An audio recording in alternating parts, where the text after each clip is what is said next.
వాటినేం చేద్దాం? అవును, వాటినేం చేద్దాం? దేనికోసం వినియోగిద్దాం? అంతా చిక్కుముడిగా ఉన్న ఆ సమస్య ఏమనుకుంటున్నారా?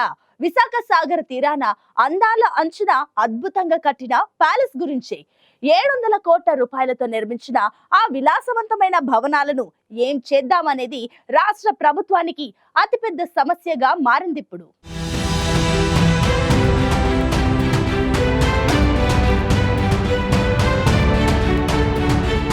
పాలనా రాజధానిగా విశాఖను తీర్చిదిద్దడానికి 5 ఏళ్ల పాలనా కాలంలో విశ్వ ప్రయత్నం చేశారు వైఎస్ జగన్మోహన్ రెడ్డి.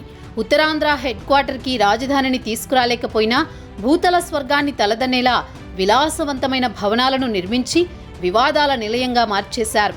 విశాఖలో ఋషికొండపై కట్టిన భవనాలు గత 4 ఏళ్లుగా స్థానికులకు భ్రమ పదార్థంలా కనిపించాయి. ఎందుకంటే దేనికోసమో తెలీదు, అసలేం కడుతున్నారో తెలీదు. చివరికి రాష్ట్రంలో ప్రభుత్వం మారాకే ఆ ప్యాలెస్ అందాలను అంతా వీక్షించగలిగారు.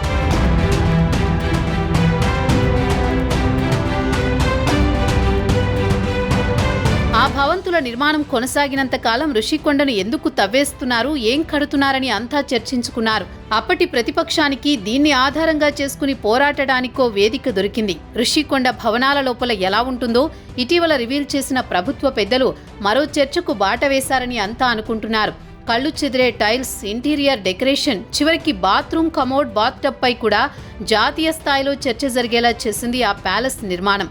అలాంటి భవనాలు చివరకు టూరిజం శాఖకు చెందినవి అని గతంలో అధికారంలో ఉన్న వైసీపీ తీరిగ్గా చెప్పడం ప్యాలెస్ ఎపిసోడ్లో కొసమెరుపు.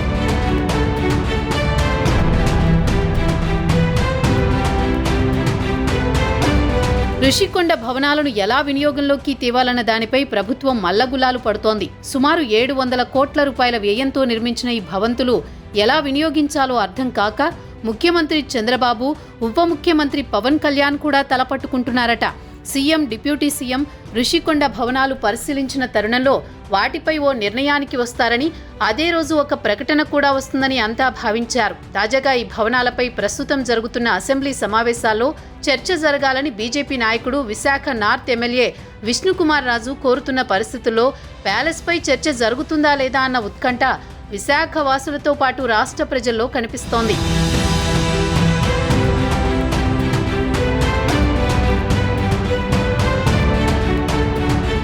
ఇప్పటికే ఋషికొండ భవనాలను పరిశీలించిన చంద్రబాబు, పవన్ కళ్యాణ్ వాటిని దేనికి వినియోగించాలో ఓ నిర్ణయానికి వచ్చారా?